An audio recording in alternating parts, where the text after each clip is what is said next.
But Marvel's was doomed from the start. And to tell you the truth, I think Madam Web is too. I was thinking about it on and off yesterday.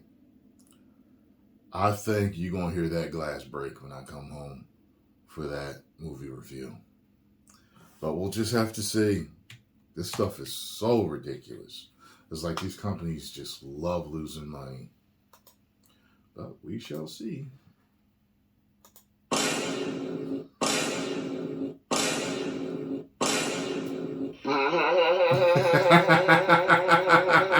You know, it's always interesting to watch the reaction in the entertainment media complex when they run smack bang into a reality so irrefutable that no amount of cope, doublethink, spin doctoring, or manipulative... Just think about this for a second. They actually spent, what, $250? Close to $300 million or whatever on this? They thought, they really... You're telling me they truly thought that this was going to be a hit, that this was going to work? In its inception, pre-production, all this, they really thought it was going to work when nothing was already not working. Everything that they was doing was already not working. And they thought investing that much money in that movie was going to work. It's like insanity.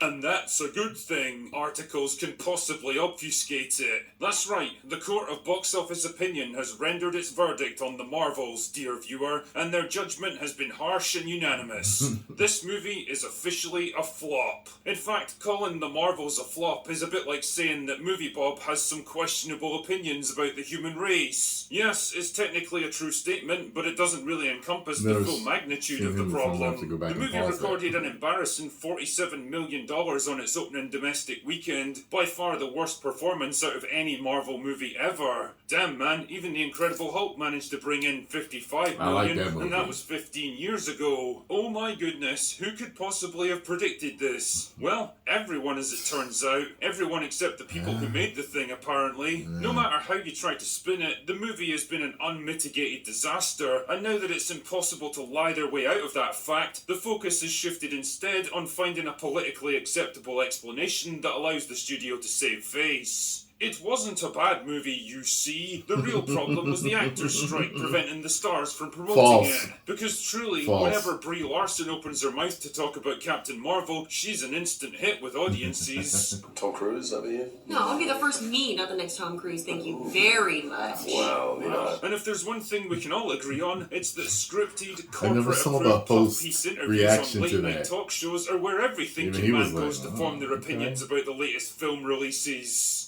Or how about superhero fatigue? That's a reliable excuse that can get conveniently wheeled out whenever a film flops. Marvel have just been putting out too many hits in recent years, proving the point that you really can have too much of a good thing. And then of course there's the ultimate get-out-of-jail-free card for movie. Sexism and misogyny. All of those toxic man babies out there just couldn't stomach the idea of a female-led movie and had to pummel it into the ground lest other humans of a female persuasion start getting dangerous ideas that they can do things for themselves. Everything is sexist, everything is racist, everything is homophobic, and you have to point it all out. Be silent. Keep your forward tongue behind your teeth. It's mostly both. You know, I had somebody... some people don't get sarcasm, so I think the last video that I reacted to of the drinkers was it was about this or whatever, but yeah, it said something about Ms. Marvel, and I was like, hey drinker, don't forget it's the highest performing property that Marvel has on Rotten Tomatoes, highest rated. I was like, stick that in your pipe and smoke it. And dude was like, yo, Tyrone stood up to the drinker and told him what's up. I was like, that was sarcasm. And the drinker would have known that too, because while it was the highest rated, we know that that rating is garbage. We know it's a false rating. You know, it's a bot rating. How is that? How is Miss Marvel the highest rated show or property ever on Rotten Tomatoes for Marvel? Get the hell out of here. It was a mediocre series, and,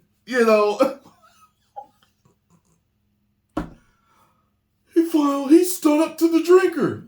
What the hell is wrong with you? Of course, and it either ignores or misrepresents the multitude of actual reasons why this movie was practically doomed from the start. But hey, if the access media aren't interested in calling it like it is, then I guess the drinker will have to step in and do their job for them. So strap in as I break down the real reasons why the Marvels flopped. 1, it's part of a dying brand. You don't need me to tell you that the MCU has been in decline for several years now, partly... We can actually put it all under one umbrella. Begins with a W. Those are all the reasons are under one major reason. It's what they've been doing, and it hasn't been working. One of the definitions of insanity is doing the same thing over and over again, expecting a different result. And this is what is going on. Maybe we can just put it under the umbrella of insanity. How about that? There we go. Caused by a meandering, fragmented, and unengaging narrative that doesn't really feel like it knows where it's going or that it's building towards anything, and partly because of a sharp decline in the quality of their movies. Marvel suffered a series of embarrassing flops and underperformers over the past 3 years, meaning there's less and less incentive to go see them. Yeah, superhero fatigue is a thing that's starting to cut into the box office, but more specifically, what they're facing here is Marvel fatigue. There's too much content, and it's mostly... and as a result, it's souring people on the entire brand. 2, there's no big names attached to it. Harsh as this may sound, none of the actors in this movie are the kind of box office draws that a film like this desperately needs to generate buzz. However, one thing I would argue is that even if there were top names, like say just all 3 of these women were all like major A-list actors, it still would have been a flop. Because they've been putting out garbage movies with some A-list names in them. So it still wouldn't have mattered. But I see what you're talking about here, Drinker.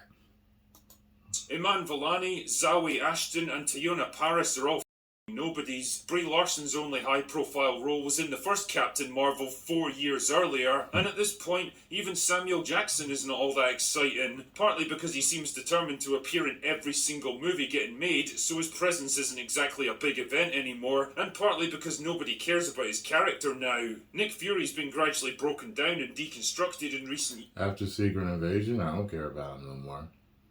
I never thought about that till he said it, but I'm like, wow, when I was watching that, I was like, I'm caring about Nick Fury less and less. And I don't give a damn. I don't care what movies he's in the future. Years, to the point where the coolest character in the MCU, played by the coolest actor in Hollywood, feels more like a fat, embarrassing middle-aged dad trying to hang with his son's friends. Which brings me along to my next point. Number 3, there's no popular characters. The movie features a trio of female superheroes at its core, 2 of which have only appeared in obscure Disney Plus shows, and a third which was never popular in the first place and has barely been seen in over 4 years. Another thing, that's right. There's no popular characters here, and at the same time, it still never looked great in the trailers. Ever. Sometimes you can introduce an obscure property to the public with a great trailer. You'll be like, yo, did you see that trailer for Midnight Witness? Yeah, the one with that ghost and I never heard of it before. It looks crazy, don't it? I just made up that name, Midnight Witness. I'm just like, but that's what I'm talking about. We've all had that situation happen. Whether it's been an action movie or a horror movie or even a comedy. Sometimes you just you haven't seen the actors before, really. They might be not really known, but you'll see it and you're just like, damn, the trailer was so good. It's like, wow, okay, let's check this out. Because at the same time, sometimes we get tired of seeing an actor when they get saturated. I said something about, I think I said a couple of times that as much as I love The Rock, I think that he may be starting to get oversaturated. Same thing with Kevin Hart at one point, oversaturation. People were saying it yesterday about Pedro Pascal. They're like, yo, he's like in everything. I'm tired of seeing him. That's what a lot of people were saying, I noticed. And, you know, he's, I guess, what you would consider a white Hispanic. You know what I'm saying? A white Latino. Like Scarlett is. Like, she passes for white, but she's not. Like, when I saw her, I knew she was Puerto Rican, but not everybody can see it all the time and consider her skin color. Like, I remember when I was talking about Silva. Why am I not thinking of his first name? The Brazilian MMA champion. Anyway, but I was like, yeah, so, you know, he's a black man. And then people were putting, he's not black, he's Brazilian. He's black. He's a black Latino. But he's a black Brazilian. Afro-Brazilian, whatever you want to say. That's what he is. So, like, Pedro is that, but he does have an ethnic look to him at the same time. Now, when I first saw him, I didn't know that he was Hispanic. I didn't know. Okay, I didn't know he was Latino, however you want to group it. So, they were able to fool me with him. However, he still doesn't have Reed's look. I don't know how this is going to go. The fans are mad about this. The majority of the fans seem to be like, nah. And some people are saying, well, he does kind of look like this one Reed Richards that wore the beard. He could pull this off. And then we'll see. And then now there's just rumor going around that Feige or somebody saw that the cast was starting to become too white. So he was like, nah, we need to change that up. Get Pedro on the phone. Yeah, I know there's still a few die-hard Marvel NPCs out there that'll literally defend anything shat out by the MCU, and just love to point out that the first Captain Marvel made over $1 billion. Which it really didn't. And what's funny is I've seen that on Twitter. Oh my God, it's like, it was such an amazing film. I think if we keep pushing it, more people will wake up and realize just how wonderful it was. I was like, what is this? Oh, but this is pure insanity. What are these? Oh my, are they bots? Are they real? What is this? At a time when every Marvel movie was... Let me tell you something. One thing about me, you know, people call me a Sony fanboy, and they have this stupidity to call me a DC fanboy or an MCU fanboy. It's like, pick a side. Which one do you want me to join? Because some people think I'm that, and some people don't think, you know what I mean? I have the balls to tell you when I don't like something put out by a company that I like. So if Sony puts out a bad PS5 game, I'm going to tell you. I'm going to tell you if it's WOKE, especially the more videos and reviews that I watch on Spider-Man 2, good Lord, heaven help you playing that game if you don't want any WOKE in it. But I'm willing to tell you. And that goes for DC, that goes for Marvel. I've given Marvel movies bad ratings, I've given DC bad ratings. So it is what it is. There's no way I'll defend something just cause. No. I told you I do honest reviews over here. If I don't like it, I don't like it. Making $1 billion. In reality, though, it was the most protected movie in history. The review scores were carefully managed to give it the most positive rating possible, and it was released under the most favourable market conditions that have ever existed, conveniently sandwiched between two of the biggest films in the entire MCU, when excitement for the brand was at a fever pitch, with a marketing campaign that somehow managed to convince everyone that it was going to be an event movie on the same level as Infinity War. And all the theaters were empty. And all of a sudden, the seating charts were shown to be bought up. And I was in one of them empty movie theaters. And other people were posting empty movie theaters. Somehow, though, it made $1 billion. Talked to a person I know out in LA. Said, well, it's actually pretty common for companies to buy up movie tickets to make it look like the movie did better than what it did. Really? Are you serious? Interesting. An endgame. Put simply, it wasn't. But by the time everyone realised that fact, it was too late and the movie had made bank. Either way, the point is that nobody was particularly invested in Captain Marvel as a character, mainly because she didn't really have one. She was a perfect example of what Gary likes to call the hero's journey, a wish-fulfillment power fantasy that starts out strong and awesome, is liked by almost everyone, wins at everything to become even stronger and more awesome, and eventually realises that the only thing holding her back from god-tier level of awesomeness is the rest of the world failing to accept how amazing she is. I mean, really, is it any wonder that people didn't connect with a character like that? And the thing is, she's not exactly alone either, which brings me neatly on to Number 4, the MCU. After disposing of Ike Perlmutter, who was basically the only thing keeping the MCU on track, one of Kevin Feige's stated objectives was to introduce more female characters into the MCU. In fact, he wanted more than 50% of Marvel heroes to be female. Now, a smart writer could have found ways to gradually introduce cool, interesting, well-rounded female characters to complement rather than undermine the existing male heroes. You know, proving the point that both men and women are pretty awesome in their own ways, and that when they work together instead of against each other, great things can happen. That's right. Men and women are like yin and yang. There's something that women do better, and there's some things that men do better. But we're counterparts. We're helpers for each other. We both have our jobs and our roles to know. That's it. And if we can work together synergistically, then we'll be truly happy. But they're not doing it that way.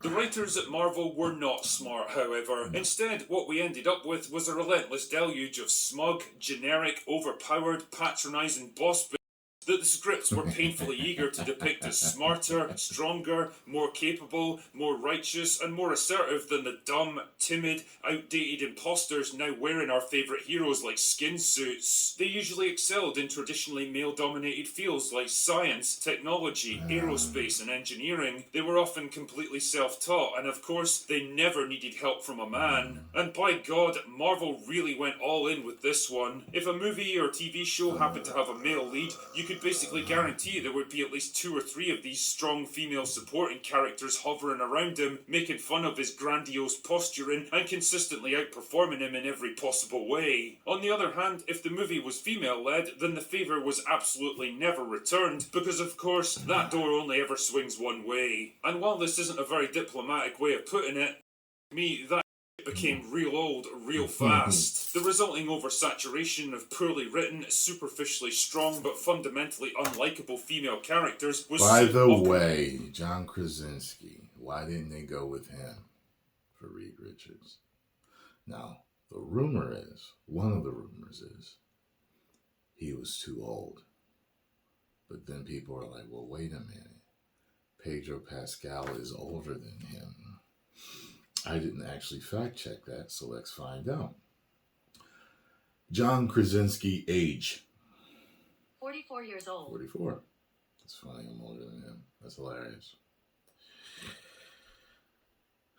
Pedro Pascal, age.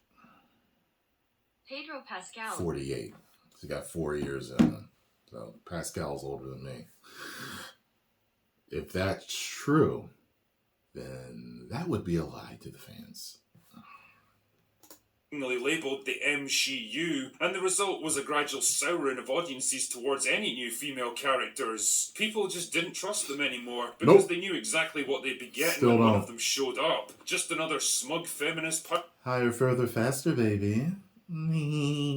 Our fantasy care to put men in their place and pander to the female demographic. And really, Captain Marvel pretty much set the tone for the MCU before it was even a thing. Baby. She was the quintessential Marvel girl boss, always strong, always being told how great she is, never vulnerable, weak or flawed, and ultimately it's so physically powerful that she was practically unusable as a hero because nothing could threaten her. After 4 years of being beaten over the head by the insufferable girl boss archetype, it's no wonder the audiences were less than excited to go see a movie built around 3 of the things. Yeah, didn't even Emily Blunt was like, oh God, another super strong, powerful female role.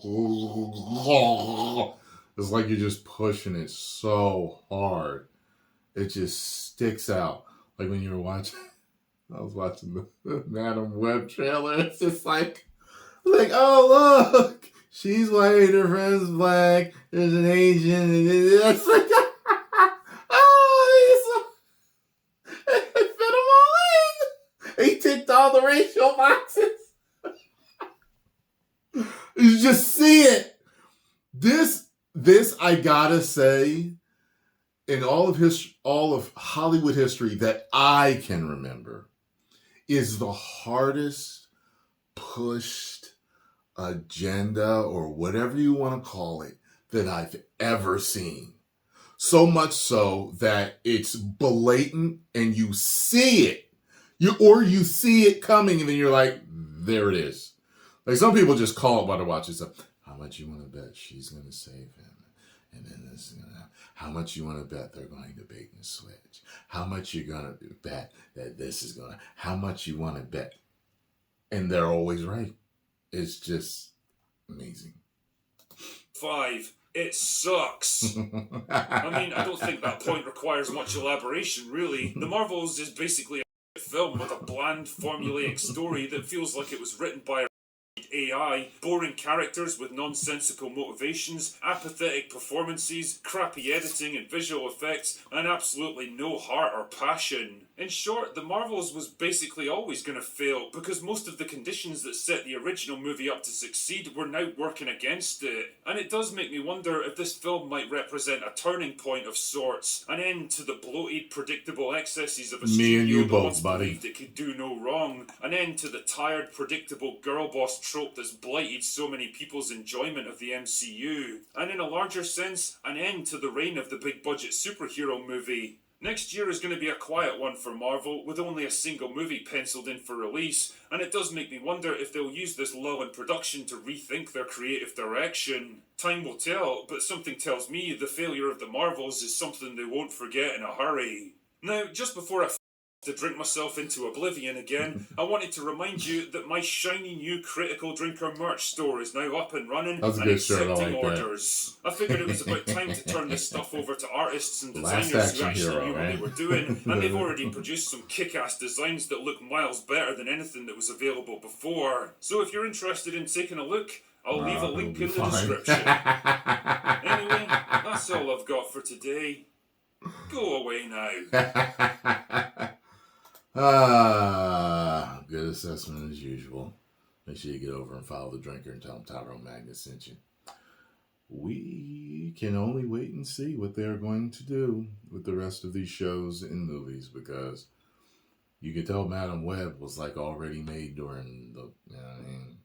So, you know, I think that's going to tank. So, we'll see as things start to dribble out. People have been saying in the comments, like, you know, and I know this, but I think they think that I think it's right around the corner. That, oh, well, you know, with the way movies are put out usually a year or two after they're made, you know, we probably ain't going to get really anything that's really legit and turning the corner, if they do, until 2025 or late 2025. And yeah, I get that. The point is, I would have scrapped all these. Like, I wouldn't put out Madam Web if I was them. I wouldn't. I'd scrap it or totally do a whole bunch of reshoots. That's just, it's... And why isn't she old? I don't understand. Are they going to flash forward at some point and put her in makeup? I don't know. But maybe somebody, you know, there's always somebody. Well, actually, it showed her younger life in issue 398 of Okay. So, we'll see. But, all right. We'll